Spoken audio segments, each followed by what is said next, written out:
నమస్కారం సార్. నమస్తే. నా పేరు శశిశ్రీ. నేను సంగీత ఉపాధ్యాయునిగా పనిచేస్తున్నాను. యూట్యూబ్లో ఎక్కువగా మీ పాటల్ని నేను ఫాలో అవుతుంటాను. మనందరికీ తెలుసు, సుపరిచితం, ఎన్నో పాటలు సార్ కొన్ని వేల పాటల్ని యూట్యూబ్లో మనం ఫాలో అవడం జరిగింది. మీలాగనే నేను కూడా ఫాలో అవుతూ వచ్చాను సార్ని. ఎన్నో పాటలు, మీ పాటలు చాలా వేదికల మీద పాడాను సార్. మిమ్మల్ని కలుద్దాం అనుకుంటూ ఇన్నాళ్ళకి అవకాశం నాకు దక్కింది. అందుకోసమే. అయితే ఇప్పుడు ఏంటంటే ముఖ్యంగా మీతో మాట్లాడాలనుకున్నది, మీరు పాటే మంత్రము అనే ఒక కాన్సెప్ట్ తోటి మీరు మంచిగా ఇప్పుడు ఛానల్ రూపంలో మీరు మాకు ఇప్పుడు డిజిటల్ టీవీగా మన ఛానల్ మార్చారు. డిజిటల్ టీవీగా మనం మార్చేసాము. ఈ మధ్య కాలంలో ఒక వారం జరిగింది. యాక్చువల్లీ చెప్పాలంటే మీరే మన ప్రోగ్రామ్ కి మొదటి గెస్ట్. ఎందుకంటే ఈ సిరీస్ లోపల ఇవాళ కాన్సెప్ట్ ఏంటంటే, నా పాట ఎవరైతే నచ్చిన వాళ్ళు, వాళ్ళలో కాన్సెప్ట్ నచ్చిన వాళ్ళు అది నాతో షేర్ చేసుకోవాలి. నాతో పాటు మన మిగతా యూట్యూబ్ వీక్షక లోకానికి కూడా అందరికీ తెలియజేయడానికి మీరు పూనుకొని చేసేటువంటి కార్యక్రమం. యాక్చువల్గా చెప్పాలంటే దీంట్లో నేను మొన్నటి వారం పెట్టగానే ఆటోమేటిక్గా మీరు దృష్టిని ఆకర్షించినట్టుంది. రాగానే మీరే మొదలు రావడం కూడా నాకు చాలా సంతోషకరం. మీ పాటలు కూడా నాకు తెలుసు. మీరు గతంలో కూడా మీ గురించి ఎన్నో వేదికల మీద నేను కూడా విన్నాను. సో మీరేంటంటే అసలు అంటే మిమ్మల్ని ముఖస్థుతి అవుతుందేమో కానీ మీరు నిజం కూడా ఎవరికి, ఏ జానకి గారికి లేదా ఇంకా సుశీల్ గారికి, వీళ్ళ అంటే సమకాలీనులకు కూడా ఎవరికి మీరు తీసుకోరు. ఒక మెట్టు పైనే ఉంటారు. అద్భుతమైన గాత్రం ఇది. అది అంటే మాటల్లో చెప్తే బాగుండదు. ఎందుకంటే ఇప్పుడు మీరు మీ పాటను వినిపించి మన ప్రేక్షకులకి అందరికీ మీరు అటువంటి ఆనందాన్ని కలిగిస్తారు. సో అది నా పాట మీరు పాడడం అనేటువంటి నేను భాగ్యంగా భావిస్తున్నాను. అఫ్కోర్స్ అంటే నాకు పెద్దగా ఈ సంగీత సాహిత్యాలు అమ్మవారి దయ వల్లనే వచ్చినాయి తప్ప సొంతంగా నేను నేర్చుకున్నది సంగీతము తెలియదు, సాహిత్యం తెలియదు. ఇప్పటికి కూడా నేను సాపాస రాయవాడిని. మీ అటువంటి వాళ్ళ సహకారం వల్ల, సావాసం వల్ల, చిన్ననాటి నుండి మా ధనపూర్లో ఉన్నటువంటి సంగీతకారులు, సాహిత్యకారులు వారి సహకారం వల్ల, వారిని అనుసరించడం వల్ల, వారి ఆశీర్వచనం వల్ల మా ధనపురి నరసింహస్వామి, నా ఇలోవి ఆంజనేయ స్వామి, నా ఇష్టదైవం వినాయకుడు, వీళ్ళందరి ప్రోత్సాహం, మా గోదావరి నీరు ముఖ్యంగా అది నాకు గోదావరి నీరు వాళ్ళమండి. Bhadrachalam very nice. రాముల వారి సన్నిధి మీరు, నేను నృసింహుడి సన్నిధి నేను. ఇది భలే ఉంది. మా భద్రాచలం రాములవారి దేవసంటం కూడా ఆయన క్షేత్రపాలకుడు కూడా నరసింహస్వామి, యోగానంద నరసింహస్వామి వారు. అట్లా కూడా కలిసింది. యాక్చువల్గా భద్రాచలం రాముని కూడా స్వయం విష్ణు అవతారంగానే కొలుస్తారు. మీరు ముక్కోటి ఏకాదశి కోసం రాసిన పాటని నేను పాడగా చాలా మందికి చాలా నచ్చింది. అదే కాకుండా బాలరామ ప్రతిష్టప్పుడు పాడినటువంటి కోదండ రాముడి పాట అసలు అద్భుతమైన కళ్ళు చేసుకొని ఆ పాట అద్భుతమైన, అప్పటికప్పుడు కొన్ని వేల మంది అభిమానుల్ని తయారు చేసింది నాకు ఆ పాట.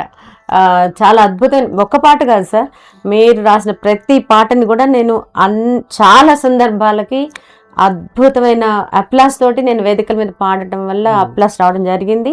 అంతేకాకుండా మీ పాటల్ని మీరు నమ్ముతారో లేదో వ్యాఖ్యానంగా కూడా నేను ఉపయోగించుకున్నాను. ఒక పాటను తీసుకుంటే ఒక కాన్సెప్ట్లో తెలంగాణ రాష్ట్ర అవతరణ ఆవిర్భావ సందర్భంగా రాష్ట్ర అవతరణకి నేను వ్యాఖ్యానం చేయాల్సి వచ్చింది. ఆ రోజు మీ పాటను తీసుకుని పాడదాం అనుకున్నప్పుడు వ్యాఖ్యానం చేయాల్సి వచ్చింది. సడన్గా చేయాల్సి వచ్చినప్పుడు అందులో ఉన్న ప్రతి వాక్యం కూడా నాకు ఆ రోజు నన్ను ఒక వ్యాఖ్యాతగా గట్టి స్థానాన్ని, అంటే పెద్ద పీట వేసింది నాకు. వీటి సందర్భంగా నేను ఇంకొక విషయం కూడా షేర్ చేసుకోవాలి. యాక్చువల్గా అది మన తెలంగాణ ఆవిర్భావ దినోత్సవం జూన్ 2వ నాడు ఆ పాట రాయడం జరిగింది. ఎప్పుడు కరెక్ట్ 2014 రోజు, అదే రోజు రాసి నేను అప్పటికి ఉన్న పత్రికలు వాటి ద్వారా నేను పబ్లిష్ కూడా చేయించాను. అది ఆల్రెడీ ఈనాడులో, తర్వాత తెలంగాణ నమస్తే తెలంగాణలో అది పబ్లిష్ కూడా అయింది ఆ రోజు. సో ఆ పాటకి నిజం కూడా చాలా విశేషాదరణ. కొంతమంది అయితే నన్ను యాక్చువల్గా మీదే ఎందుకు రాష్ట్రగీతంగా పెట్టలేదు అన్న లెవెల్లో నన్ను ప్రశంసించారంటే ఇప్పటికి కూడా అంతే. మొన్న నేను పాడినప్పుడు కూడా వేదిక మీద ఈ సంవత్సరం ఆవిర్భావ దినోత్సవం రోజు పాడినప్పుడు కూడా ఎంత అద్భుతంగా ఉంది ఈ పాట అని, ఏమైపోయింది ఇన్నాళ్ళు ఈ పాట అన్నట్టుగా నన్ను కొంతమంది ప్రశ్నించడం జరిగింది. దాని గురించి మీరేమంటారు? యాక్చువల్గా ఆ విశేషం మళ్ళీ ఇప్పుడు లింక్ ఎక్కడైందంటే, మన టీవీ ఛానల్గా ఎప్పుడైతే డిజిటల్ టీవీగా దీన్ని మనం కన్వర్ట్ చేసామో, అది ఆవిష్కరణ దినం రోజే మనం ప్రోమో రిలీజ్ చేసాం. ఎగ్జాక్ట్లీ.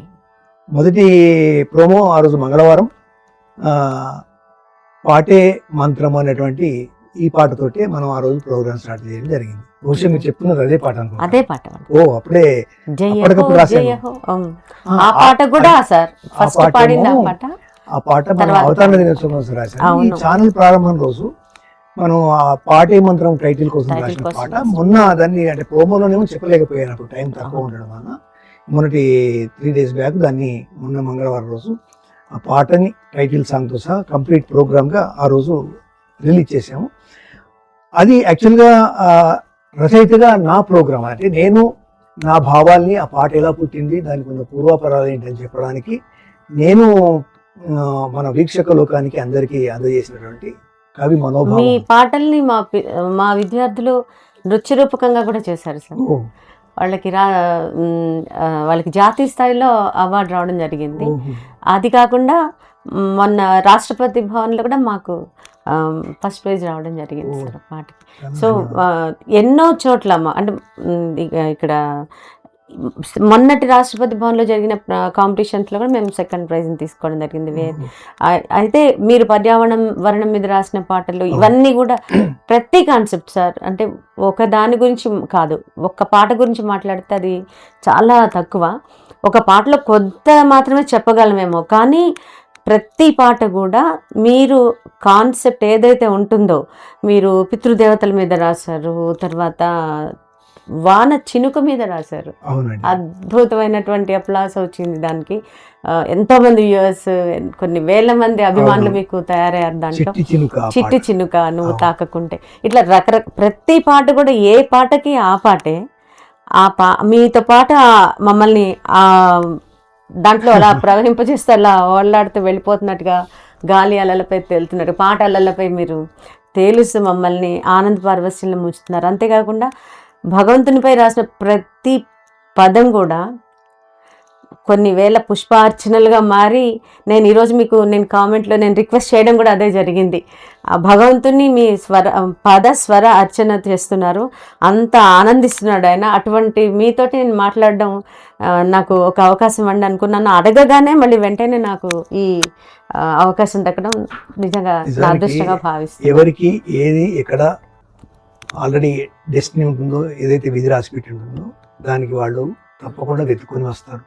ఇదే విశ్వాసం నాకు ముందు నుంచి కూడా ఉంది. నిజంగా చెప్పాలంటే నేను రాసిన ప్రతి పదం కూడా, నేను పాడిన ప్రతి స్వరం కూడా నాది ఏది కాదు. నేను కేవలం నిమిత్త మాత్రమే. అంతా అమ్మవారిని నడిపిస్తారు. అందులో నేనేమి సంకోచం లేకుండా ఎక్కడైనా చెప్పగలుగుతాను. ఎందుకంటే నాది కాంతి నేను నా సొంతం చేసుకోలేను. నేను కేవలం ఒక టూల్. నా మనసులో ఆలోచన రేకెత్తించడం, అది ఆ పదాల పరంపరంగా రావడం, అది ఒక భావానికి ఒక స్వరూపం తీసుకురావడం అప్పటికప్పుడే. అంటే చాలామంది ఏమనుకుంటారో నాకు తెలియదు, కానీ నేను ఇదంతా చేయడానికి నాకు 10-15 నిమిషాల కంటే ఎక్కువ టైం పడుతుందండి. ఏది ఒక పాట తయారు కావడానికి, అంటే ఒక లిరిక్ రాయడానికి నేను పదే కొట్టేతలు పదే బ్యాక్ రాదు. ఎందుకు ఆ ఫ్లో అలా వస్తుంది అంటే, ఇది నా గురించి గొప్పతనం చెప్పుకోవడం కాదు, కానీ అంటే వాస్తవం మీకుతో పంచుకోవడానికి మీరైతే మీ మనసు ఎట్లా చెప్తున్నారో నేను కూడా నా మనసు చెప్పాలని చెప్తున్నాను. మీ గురించి మీరు చాలా తక్కువగా చెప్తున్నారు సార్. మీరేంటో మాకు తెలుసు. అంటే అపర వాగ్గేయకారులుగా భావిస్తాను నేను. ఎందుకంటే ఒక వాగ్గేయకారుడు అంటే రచన చేసి ఆ రచనని స్వరం కూర్చి మళ్ళీ దాన్ని పాడటం. నేను విన్నాను, ఇప్పుడు కొన్ని దాదాపు 700 పాటలు మీవి నేను వినడం జరిగింది, అందులో పాడటం జరిగింది, పిల్లలకి నేర్పించడం జరిగింది. అయితే ఆ పాటల్లో ప్రతి అక్షరం కూడా ఇంకోసారి వినిపించదు మీది. ఎంత గొప్ప అంటే జ్ఞాన భాండారం మీరు, అక్షర జ్ఞాన భాండారం అంటారు. పునరుక్తిని నాకెందుకో నేను రాయలేను అసలు, అది నాకెందుకో కృతజ్ఞంగా. అంటే ఎక్కడన్నా సపోజ్ డిమాండ్ చేస్తే, ఇప్పుడు పాట గురించి మనం ఇందాక మాట్లాడుకున్నటువంటి పాట గురించి విశేషించి చెప్పాల్సి వస్తే, అదే ఏ పాట గురించి పాట అన్న విషయాన్ని మనం సబ్జెక్ట్లో అంతర్లీనంగా ప్రతి చరణంలో దాని ఒక గొప్పతనాన్ని మనం పొగుడుతూ ఉంటాం. అలాగే అటువంటి సందర్భంలో తప్ప మామూలుగా ఏదైనా ఒక సబ్జెక్ట్ గురించి రాస్తే నాకు పునరుక్తి రాదు. నేను కావాలని పునరుక్తి చేయడం వలన వచ్చిన విషయమే తప్ప ఇతరత్ర జరగదు. ఒక్క సబ్జెక్ట్ గురించే సార్ మీరు ఒక 100 పాటలు రాసుంటారు.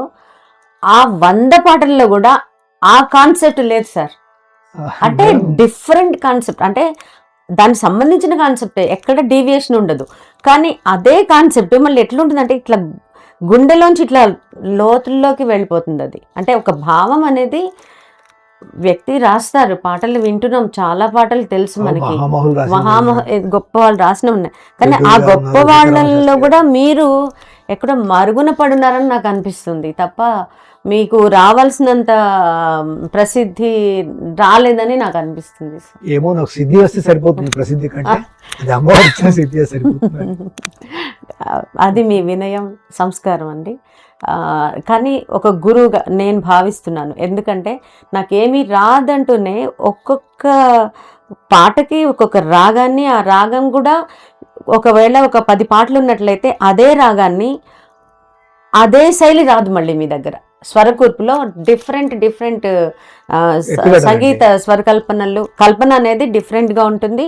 ప్లస్ అదే పాటని సాడ్ దానికి కంపోజిషన్కి యూజ్ చేయగలరు, రొమాంటిక్ యూజెస్ చేయగలరు, తర్వాత ఆహ్లాదకరమైన పాటని కూడా మీరు దాంట్లో ఫోక్లో కూడా చేయగలరు. నేను ఒకే రాగాన్ని మీ పాటలు దాదాపు 15-20 పాటలు ఒకే రాగంలో పాడుంటాను. ఆ ఒక్క పాట ఒకలాగా లేదు, డిఫరెంట్ కంపోజింగ్స్ అన్నమాట, డిఫరెంట్ టైప్ ఆఫ్. అందులో నేను అంటే విశేషం మీకు చెప్తాను. ఇప్పుడు కొంచెం రాగం, స్వరాలు ఇవన్నీ నాకు అంత తెలియదు, కానీ నేను కేవలం విద్వత్తత దాగుంది సార్. నేను పట్టుకున్నది భావాన్ని. అంటే భావం నన్ను ఎలా తీసుకెళ్తే అలా పలుకుతాను నేను. అంటే పాటనే డిమాండ్ చేసి దానికి ఆ రాగాన్ని, ఆ స్వరాన్ని, ఆ ఎత్తుగడ్ని అన్ని అదే చేకూర్చుకుంటాను. పాట ఆల్రెడీ పుట్టబడి అమ్మవారి నోట్లోంచి బయటకు వచ్చి నా ద్వారా ఇంకా మీ అందరికీ అనుకుంది. అంతకంటే నేను ఏమీ చెప్పలేను. ఎందుకంటే మిమ్మల్ని ఇంకా గొప్ప వాగ్గేయకారుడిగా తయారు చేస్తుంది సార్. మీరు కారణ జన్ములనే నేను భావిస్తూ ఉన్నాను. నేను అది మీ మాటలకు నాకు నిజంగా కూడా కళ్ళు చెమరుస్తున్నాయి, ఎంత మటుకు వాస్తవమే. కానీ సరే, ఏదైనా ఇది అతిశయోక్తి కాదు సార్.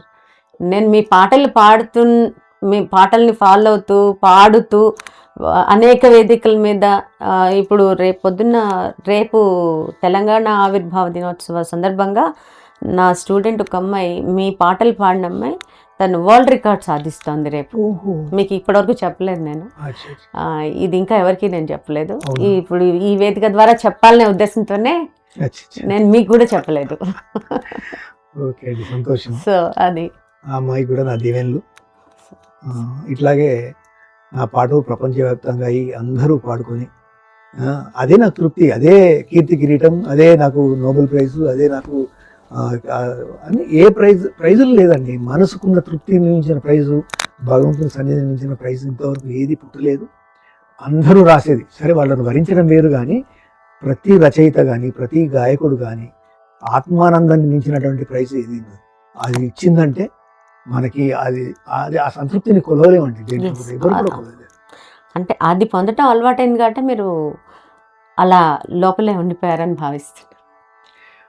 లోపల ఉంచిన అమ్మదయనే, బయటకు తెచ్చిన అమ్మదయ. ఎందుకంటే నాకు తెలుసు మీ బుక్స్ని గవర్నమెంట్ ఆఫ్ ఇండియా అన్ని ఇండియాలో ఉన్నటువంటి అన్ని మెయిన్ లైబ్రరీస్లోకి మీ బుక్స్ని తీసుకోవడం, వాటిని ఒక ప్రెస్టీజియస్ ఇష్యూగా తీసుకొని దాన్ని మీరు మీ దగ్గర నుంచి తీసుకోవడం జరిగింది, మీ పుస్తకాలు. నేను ప్రత్యక్ష సాక్షిని దానికి, మీకు కూడా తెలుసు ఆ విషయం. అయితే అంత గొప్ప వ్యక్తి తోటి ఈరోజు నేను ఇవన్నీ పంచుకోవడం అనేది యాక్చువల్లీ ఇది మీ ప్రోగ్రామ్ నాది కాదు. మీరు అసలు మీ విషయాలు చెప్పండి. ఇంకోటి మీకు సంగీతంతో ఉన్న సంబంధము, తర్వాత మీకు ఈ పాట ఎప్పుడు మీకు తారసపడ్డది, ఎందుకు నచ్చింది? అంటే ఎన్నో పాటలు మీకు నచ్చి ఉంటాయి, కానీ ప్రత్యేకించి ఈ పాటను మీరు ఇవాళ ఎందుకు నాతో పంచుకుందాం అనుకున్నారు? మిమ్మల్ని తట్టిన భావం ఏంది? ఏ పదాలు మిమ్మల్ని తట్టాయి? ఏ యాంగిల్లో మీకు ఆ పాట నచ్చింది? ఇవి నాతో పాటు మన వీక్షకులు కూడా పంచుకుంటే. ఖచ్చితంగా సార్, చెప్పకపోతే నాది పొరపాటే అవుతుంది. ఎందుకంటే ఒక మనిషి అంటే ఒకళ్ళకి ఒకటి ఎందుకు నచ్చింది అంటే ఎవరి భావం వాళ్ళదే. కానీ ప్రతి వ్యక్తికి నచ్చే పాట మీది. అయ్యో! ఎందుకు అట్లా అంటున్నాను అంటే నేను ఒక టీచర్‌గా అంటే చాలామంది పిల్లలకి నేర్పిస్తున్నాను. నేను యాక్చువల్‌గా పద్మశ్రీ అవార్డు గ్రహీత శ్రీ హసన్ సాహెబ్ షేక్ గోసవీడు హసన్ సాహెబ్ గారని వారి శిష్యురాలిని. ఓహో! వారు మీ గురువు. మరింగంటి పురుషోత్తమాచార్యులు గారు నాకొక గురువు గారు. శ్రీ కూర్మనాథ్ గారు, శ్రీ శేషం రాధాకృష్ణమూర్తి గారని భద్రాచల దేవస్థానంలో ఆయన హ్మ్. ఆస్థాన గాయకులుగా ఉండేవారు. ఆయన హ్మ్. మా గురుగారు షేక్ హసన్ సాహెబ్ గారు కూడా ఆస్థాన నాదస్వర విద్వాంసులుగా ఓహ్! భద్రాచల దేవస్థానంలో చేశారు. నా బాల్యం అంతా అక్కడే జరిగింది. అచ్చా! అచ్చా! మా అమ్మగారు కూడా సంగీతం నేర్పారు. ఆమె కూడా సంగీత గురువు. ఓహ్! ధన్యులు మీరు. మా అమ్మమ్మ, తాతయ్య గారు అసలు నేను ఫస్ట్ పాట పాడతానని గుర్తుపట్టింది మా పెద్దక్కయ్య. ఓహ్! తను గుర్తుపట్టి ఇది బాగా పాడుతుంది అని చెప్పి ఒకసారి పాట మొత్తం పాడించుకొని, హ్మ్. అరే దీనికి సంగీతం చెప్తే నేర్పిస్తే బాగుంటుంది అనుకుని అప్పుడు అక్కడ సంగీతం నేర్పించే వాళ్ళు ఎవరూ లేరు. వాళ్ళ ఇంట్లో అందరూ పాడతారు. కానీ అక్కడ మా అక్క గుర్తించింది, నన్ను గుర్తించి ఇది పాటల్లో ఉంటే చాలా పైకి వస్తుంది ఇది అని చెప్పేసి అనుకుని అక్కడ మా మాస్టర్ గారి దగ్గర జాయిన్ చేయడం. అట్లా మేము మా అక్క బావ కలిసి వీళ్ళు అక్కడ మా అన్నయ్య భద్రాచల దేవస్థానంలో ప్రస్తుతం ప్రధాన అర్చకులు రామస్వరూప్ గారు. ఆయన వీళ్ళ వల్లనే నేను ఈ సంగీతం నేర్చుకోవడం జరిగింది. మీ వెనక రాముడు ఉన్నాడు. రాముడే ఉన్నాడు. రాముడిగా మా అక్క బావ అన్నయ్య మీ తాతగారు వీళ్ళందరూ మిమ్మల్ని ఇంకా డ్రైవింగ్ చేసి మీ ఫోర్స్ ఇంకా మీ మొత్తం మీ కుటుంబ సభ్యుల్లానే ఉంది. లేకపోతే మీరు ఇంత బరువు బాధ్యతలు వహిస్తూ కూడా ఇన్ని నిర్వహిస్తున్నారంటే బహుశా నేను వాళ్ళని పొగడాలి చెప్పలేదు. ఎందుకంటే ప్రతి మనిషి విజయం వెనకాల నాకు కూడా మా ఇంటి కుటుంబ సభ్యులందరూ సహకరించడం వల్ల నేను ఈ మాత్రం చేయగలుగుతున్నాను. నేను అది కూడా ప్రత్యక్షంగా చూశాను సార్. ధర్మపురిలో మా కచేరీ జరుగుతున్నప్పుడు మీ పిల్లలు మేమే పాట పాడుతుంటే ఆ పాట మేము పాడుతూ వాళ్ళు వీడియో తీయడం జరిగింది. మీ శ్రీమతి గారు మా వారి గురించి అని మాట్లాడుతూ దాదాపు 20 పాటలు నా ముందు అలవోకగా పాడేశారు. ఎందుకంటే ఒక వ్యక్తి ఇంట్లో ఉంటే ఆయన పట్టించుకుంటున్న కొంత కష్టం, ఎవరి వ్యాపకాలు వాళ్ళకు ఉంటాయి. కానీ మీ సాంగత్యంలో తను అంత అద్భుతంగా గానం చేసి పాడటం చాలా గ్రేట్. మీరు పూలు లేవన్నారని చెప్పారని పూలు దండి అని చెప్తే మీరు తీసుకురాలేదట. నాకు పూలు లేవు ఎలా అనుకుంటే పూల మీద పాట రాసేసి ఇగో ఈ పూలతో ఈ పాటతో అర్చన చేసుకో అన్నారట. పూలేల పూజకు ఈ నవ్వులే కలువలు అన్నది ఆ పాట. సో ఈ విధంగా ఇట్లా ప్రతిదానికి కూడా ఎక్కడికో వెళ్లకుండా మీ చేతిలో ఉన్న కలంతోనే అన్నీ అక్కడికక్కడ సమకూర్చేసి మీరు చేయడం అనేది జరుగుతోంది. కాబట్టి ఇట్లా నేను తర్వాత సంగీత ఉపాధ్యాయునిగా చేశాను. నేను కూడా అంటే స్టూడెంట్స్ తోటి గిన్నీస్ బుక్ సాధించడం జరిగింది, పిల్లలతోటి వరల్డ్ బుక్స్ చేయడం జరిగింది. చెప్పాను కదా రేపు ఇంకొక వరల్డ్ బుక్ అచీవ్ చేయడం జరుగుతుంది స్టూడెంట్. సో ఇది ఎందుకు అంటే వాళ్ళకి ఇలా ఉంటుంది మ్యూజిక్ వరల్డ్ అనేది చెప్పడం కోసం తప్ప నేనేదో సాధించడం కోసం కాదు. వాళ్ళు సాధించినా నేను సాధించినట్టే. ఇట్లా సాధించాలనే ఒక ఆలోచన వాళ్ళలో ఒక చిన్న బీజం మొలకెత్తిస్తే వాళ్ళ వాళ్ళ యొక్క జీవితాన్ని అట్లా పయనింపజేస్తారు పాటతో పాటే పైన. అంటే ఈ పాట ఎలా ప్రయాణం చేస్తుందంటే అంటే ఖండాంతరాలు దాటి కూడా పోవడానికి. ఇప్పుడు ఆ అమ్మాయి కూడా ఇంటర్నేషనల్ ఫిగర్. ఆ అమ్మాయి కూడా అమెరికా నుంచి ఇంకొక విషయాన్ని కూడా నేను షేర్ చేసుకుంటాను. మన లిటిల్ మ్యూజిషియన్ అకాడమీ రామాచారి గారు ఉన్నారు కదండి, వారు కూడా నాకు దగ్గరి స్నేహితులు, చాలా గొప్ప సంగీతకారులు. ఆయన ప్రపంచవ్యాప్తంగా ఎంతో మంది విద్యార్థులను అయితే ఆయన నా బుక్స్ ఆయనకు అందజేసినప్పుడు అందులో ఒక పాటను తీసుకొని ఆయన ట్యూన్ చేయడం పాడడం జరిగితే వాళ్ళ విద్యార్థిని ఆ పాట నేర్చుకొని పాడదని చెప్పేసి అని దాన్ని చాలా గొప్పగా చిత్రీకరణ చేసి ఆయన కట్టిన ట్యూన్, ఆయన ఇచ్చిన మ్యూజిక్ ద్వారా ఆ పాట శివుడి పాట. మీరు బహుశా చాలామంది వినింటారు. వందనం ఇదే ఇందుశేఖర, వందనం ఇదే నాగభూషణ, ఈ పాట అండి. ఇలా అంటే నాకు తెలియకుండా కూడా నా పాట ఎవరో ఎక్కడో పాడుకుంటున్నారంటే ఇక నాకు అంతకంటే కావాల్సింది ఏమీ లేదండి. నా పాట ప్రపంచవ్యాప్తం కావడం, ప్రతి నోట వాళ్ళు తన్మయంగా పాడుకోవడం, ఇదే నా జీవిత లక్ష్యం, జీవితాశయం. తప్ప నాకు దీని పట్ల ఏ రకమైన ఆశలు, ఆశయాలు లేకపోతే కోరికలు ఇవి ఏమీ లేవు. కేవలం నా పాట చిరస్థాయిగా నా అక్షరం అక్షరంగా ఎల్లకాలం నేనున్నా లేకున్నా అది ప్రజల్లో ఉండాలన్నది నా కోరిక అండి. మీ దగ్గర ఇంకొకటి కూడా గమనించాను, కొత్త కొత్త రాగాల్ని మీరు ఇంట్రడ్యూస్ చేస్తూ వెళ్తున్నారు.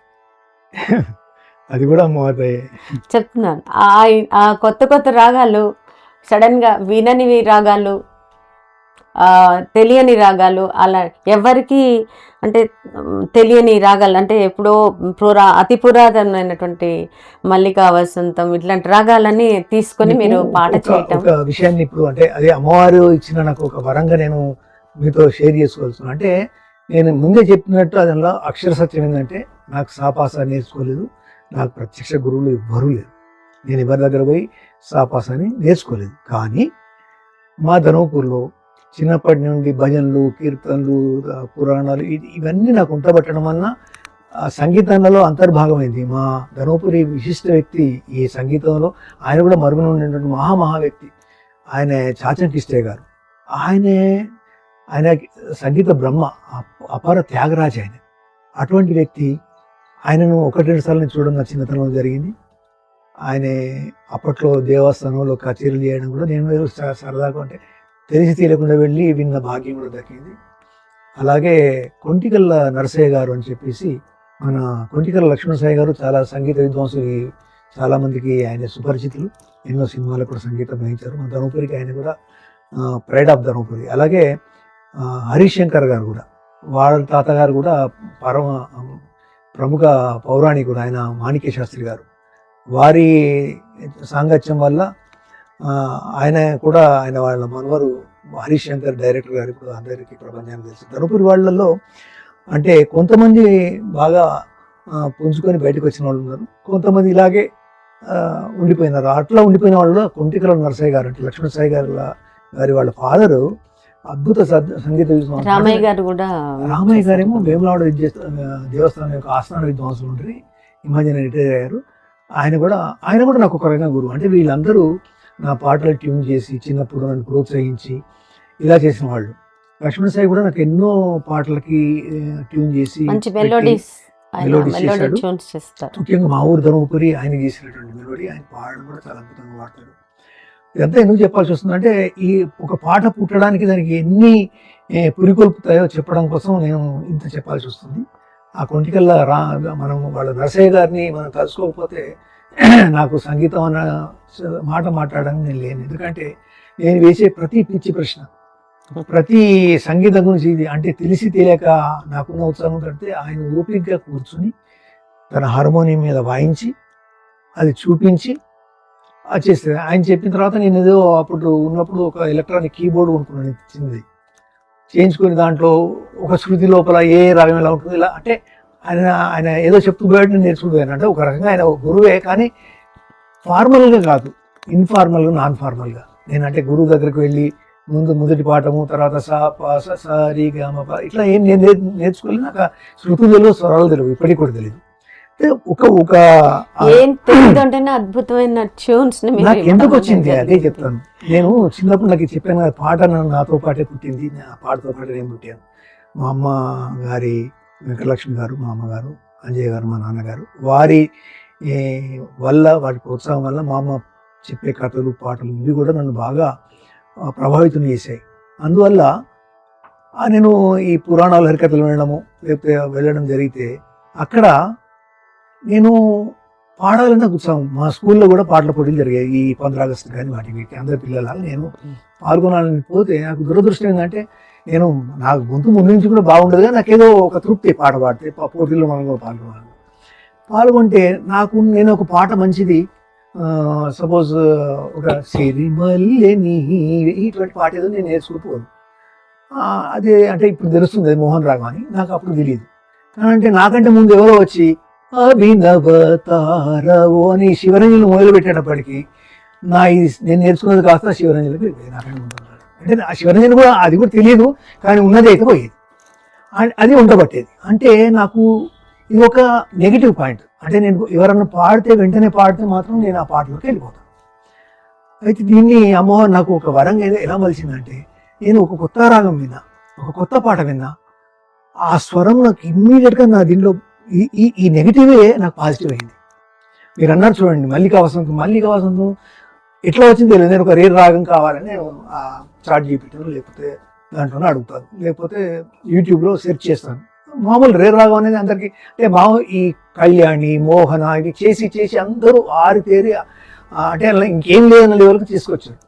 నేను కూడా ప్రతిదీ ఈ 5-6 రాగాల్లోనే ఈ 10 రాగాలు అంటే ఇప్పటికీ నాకు 30 రాగాల్లో నేను అంటే ఏది వినకుండా కూడా నేను చేయగలిగేటువంటి ప్రభావం అనేది పడింది. కొత్త రాగాల విషయం నేను చెప్పాను కదా మీకు, 3600 పాటలు రాశాను ఇప్పటివరకు. ఈ పాటలన్నీ అందరికి అందజేయాలని నా తాపత్రయం. దాంట్లో ఇప్పుడు ఒక 1000-1200 వరకు యూట్యూబ్ చేయడం జరిగింది. ఏ వచ్చినప్పటి నుంచి దాని సహాయం తీసుకుంటూ చాలా వరకు నాకు ఉన్న వాట్సాప్ ఛానల్లో ఒక 20-30 మంది నాకు గాయకులు మన గ్రూప్లో ఉండి అందరూ చక్కగా రోజు నేను ఒక పాట పాడి పెట్టగానే ఆ పాట నేర్చుకొని ఆ పాట అందరూ మళ్ళీ ప్రజెంట్ చేస్తే వాటన్నిటిని యూట్యూబ్ చేసేవాడిని. ఆ రకంగా వాళ్ళకి ప్రోత్సాహం, నాకు ప్రోత్సాహం. అలా చూసిందనే నేను ఒక లింక్, నేను విపంచిలో ఒక గ్రూప్ మెంబర్ ఉండే, అయితే రాజారావు గారి గ్రూప్, విపంచి గ్రూప్, దాంట్లో నేను సడన్ గా ఒక నరసింహస్వామి టెంపుల్కి వెళ్తూ అక్కడ చూశాను మీ పాటని. చూసి నా ఛానల్లో నా పాటలు పాడేవాళ్ళు ఎవరైనా పాడచ్చు అన్నట్టుకంటే తీసుకుని అప్పుడు నేను ట్యూన్ చేసుకున్నాను, మీకు పాడి పెట్టాను. నేను సడన్ గా పెడితే అరే బాగుందమ్మా, దీని అసలు ట్యూన్ ఇంకొకటి ఉంది, మీరు వినండి అని చెప్పేసి మీరు చెప్పారు. అట్లా అనుకోకుండా నేను నరసింహస్వామి టెంపుల్కి వెళ్ళడం, పాట కూడా నరహరి కీర్తన పాడటం, అట్లా మన పాట ప్రయాణం అలా మొదలైంది. మొట్టమొదట ఆ రోజు పాడటం కూడా ఇట్లా కార్లో వస్తూ ట్యూన్ చేసుకున్నాను, ఇంటికి రాగానే పడుతున్నాను, అర్ధరాత్రి దాకా వెయిట్ చేసి సైలెంట్గా ఉండాలని అప్పుడు పాడి మీకు వెంటనే నేను పోస్ట్ చేయడం జరిగింది దాంట్లో. అట్లా మన పాట ప్రయాణం మొదలైంది. ఆ తర్వాత చూసుకోకుండా వెనుతిరిగి చూడకుండా చాలా పాటలు పాడాం, చాలా మంచి మంచి ప్రోగ్రామ్స్ చేసాం. చాలా మంది గాయకులం మీతో పాటు మేము ఉన్నాము, అందరం కూడా ఉన్నాం. చాలా అంటే దాదాపు 500 పాటలు పాడినటువంటి గుండె శంకర్ శర్మ గారు ఈ మధ్యనే వారు పాపం పరమపదించారు, శివైకన్యం గారు. అవును, వారిని నేను కూడా చూశాను, కలిసి పాడాము. మరణ సంస్మరణ చేసుకోవాలి. మన జాతర ప్రోగ్రామ్ లో ఆయన కూడా పాల్గొన్నారు. ఆయన కూడా మన పాట పాడారు. ఆయన చాలా పాటలు పాడారు. నాకు చాలా పాటలు ఆయన ట్యూన్ చేశారు. నాకు పాట పట్ల ఇన్స్పిరేషన్ ఆయన. వీళ్ళందరూ చిన్నరామకృష్ణ గారు, అక్కడ మేము వీళ్ళ భజనలకు వెళ్ళేది చిన్నప్పుడు, వాళ్ళతో పాటు నేను కూడా నేర్చుకునేది. ఇప్పుడు గుండె జగదీష్ వీళ్ళందరూ అప్పుడు నాకంటే జూనియర్, కానీ వాళ్ళ కుటుంబాలే మొత్తం సంగీత కుటుంబాలు మా ధర్మపురంలో.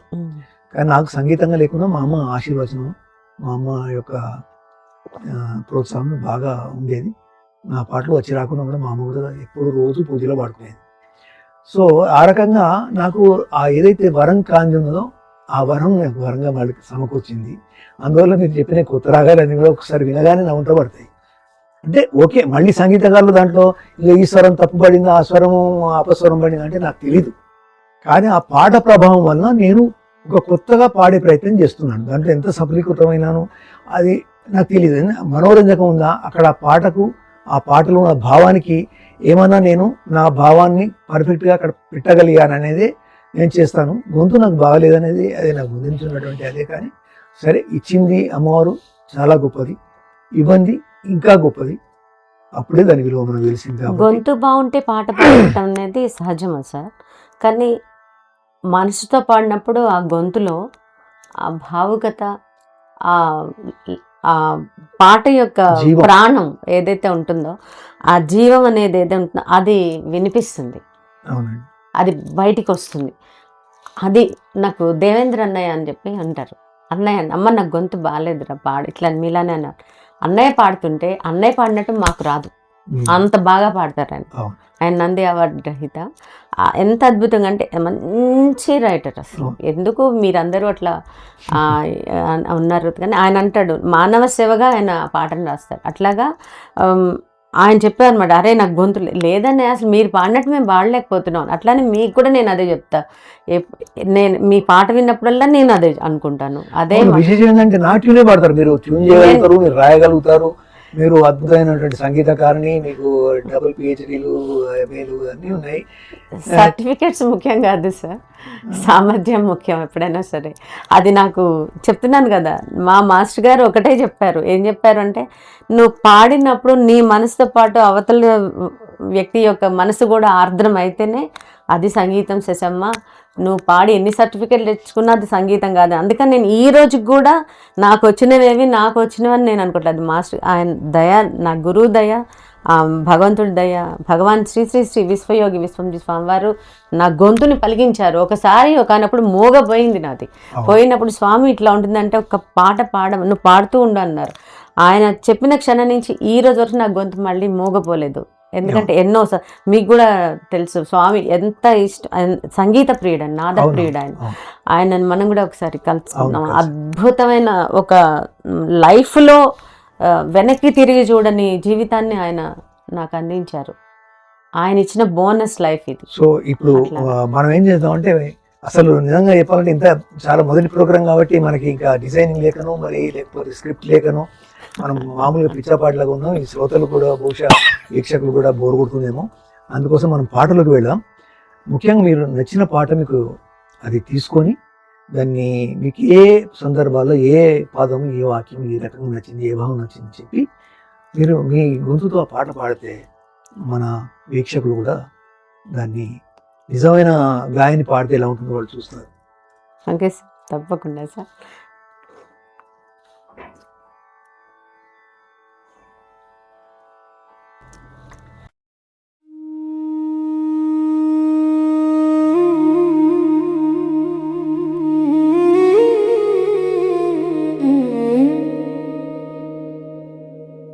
కోయిల కూస్తే నేరం, వెన్నెల కాస్తే దోషం, మల్లిక పూస్తే పాపం, వింతలోకం. కోయిల కూస్తే నేరం, వెన్నెల కాస్తే దోషం, మల్లిక పూస్తే పాపం, వింతలోకం.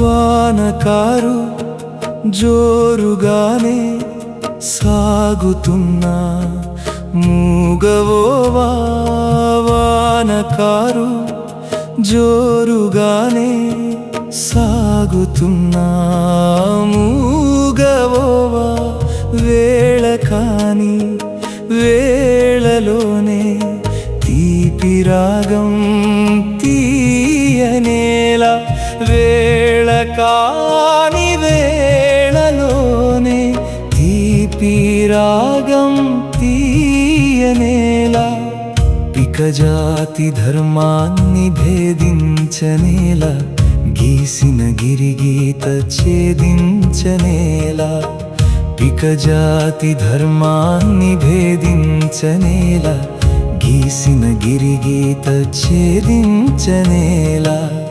ఏ స్నేహయోగం ఇక నీకు లేదు, ఏ స్నేహయోగం ఇక నీకు లేదు, ఒక మౌనయాగం నువ్వు చేస్తే చాలు, ఒక మౌనయాగం నువ్వు చేస్తే చాలు. కోయిల కూస్తే నేరం, వెన్నెల కాస్తే దోషం, మల్లిక పూస్తే పాపం, వింతలోకం.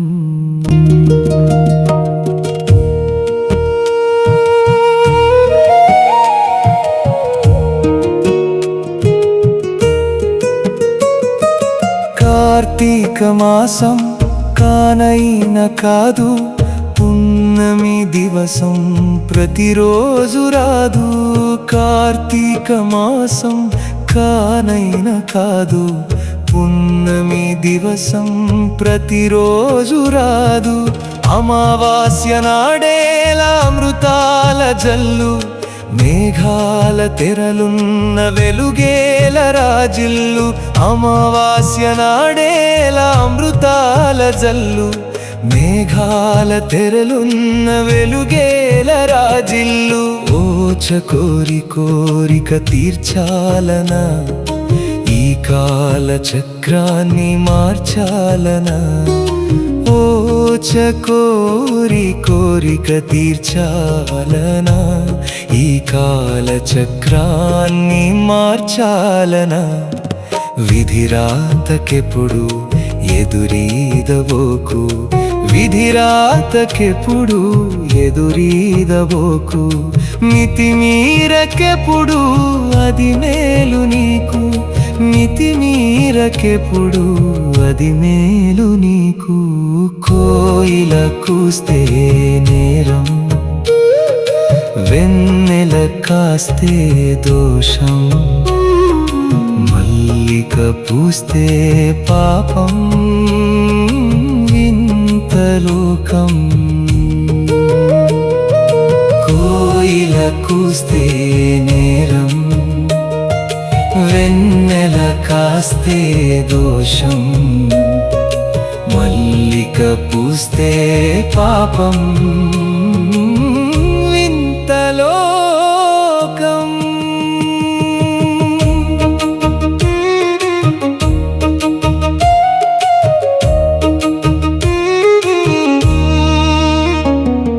గుండె మండే ఎండకాలం కానే కాదు ఇది చైత్రమాసం గుండె మండే ఎండకాలం కానే కాదు ఇది చైత్రమాసం తోటమాలి నిన్ను నాటలేదు ప్రేమతోటి పెంచలేదు తోటమాలి నిన్ను నాటలేదు ప్రేమతోటి పెంచలేదు అడవైన గాని పూస్తే ఎలా పందిళ్ళు లేకున్న పాకే వేళ అడవైన గాని పూస్తే ఎలా పందిళ్ళు లేకున్న పాకే వేళ ఈ తొందరేలా సౌందర్య బాల ఈ తొందరేల సౌందర్య బాల ఆరారు ఋతువుల్లో అందే వేళ ఆరారు ఋతువుల్లో అందే వేళ కోయిల కూస్తే నేరం వెన్నెల కాస్తే దోషం మల్లిక పూస్తే పాపం వింత లోకం కోయిల కూస్తే నేరం వెన్నెల కాస్తే దోషం మల్లిక పూస్తే పాపం వింత లోకం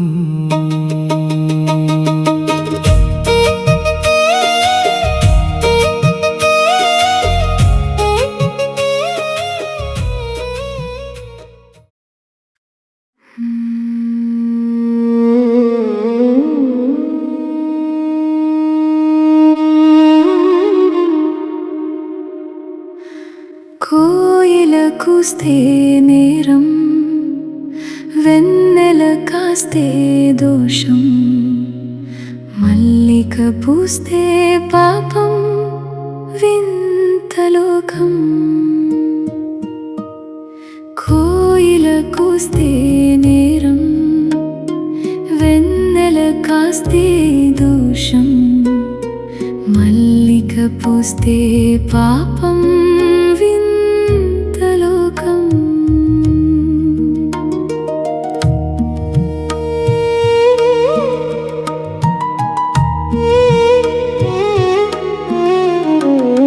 వానకారు జోరుగానే సాగుతున్నా మూగవోవా వానకారు జోరుగానే సాగుతున్నా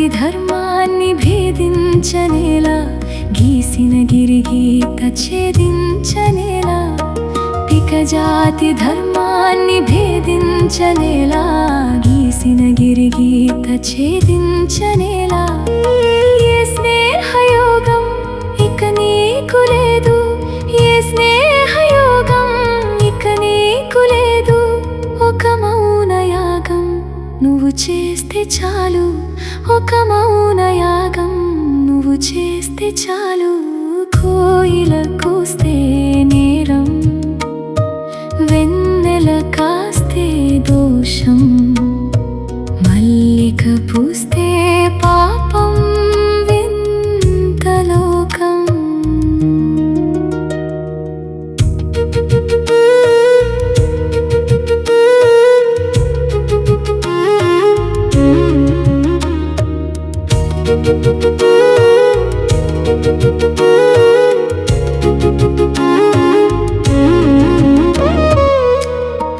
కార్తీక మాసం కానైన కాదు పున్నమి దివసం ప్రతిరోజు రాదు కార్తీక మాసం కానైన కాదు పున్నమి దివసం ప్రతిరోజు రాదు అమావాస్య నాడేల అమృతాల జల్లు మేఘాల తెరలున్న వెలుగేల రాజిల్లు అమావాస్య నాడేల అమృతాల జల్లు మేఘాల తెరలున్న వెలుగేల రాజిల్లు ఓచకోరి కోరిక తీర్చాలనా ఈ కాల చక్రాన్ని మార్చాలనా ఓచకోరి కోరిక తీర్చాలనా ఈ కాల చక్రాన్ని మార్చాలనా విధిరాతకెప్పుడు ఎదురీదబోకు విధిరాతకెప్పుడు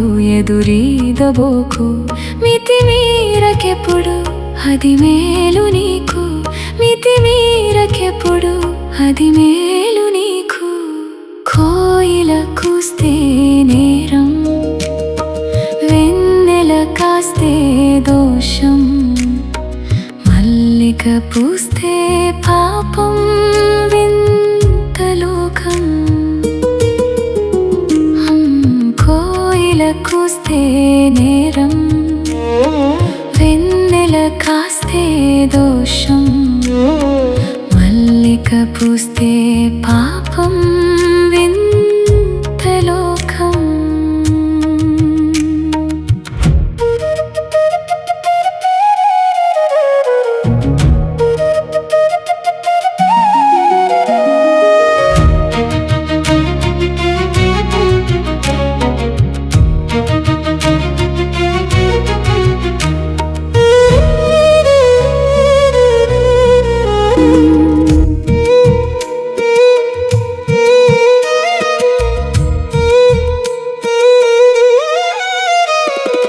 గుండె మండే ఎండకాలం కానే కాదు ఇది చైత్రమాసం గుండె మండే ఎండకాలం కానే కాదు ఇది చైత్రమాసం తోటమాలి నిన్ను నాటలేదు ప్రేమతోటి పెంచలేదు తోటమాలి నిన్ను నాటలేదు ప్రేమతోటి పెంచలేదు అడవైన గాని పూస్తే ఎలా పందిళ్ళు లేకున్న పాకే వేళ అడవైన గాని పూస్తే ఎలా పందిళ్ళు లేకున్న పాకే వేళ ఈ తొందరేలా సౌందర్య బాల ఈ తొందరేలా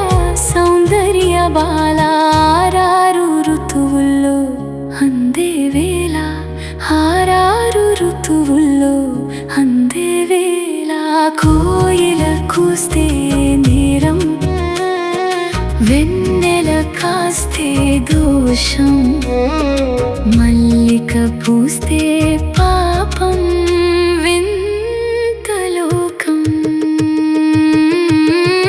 కోయిల కూస్తే నేరం వెన్నెల కా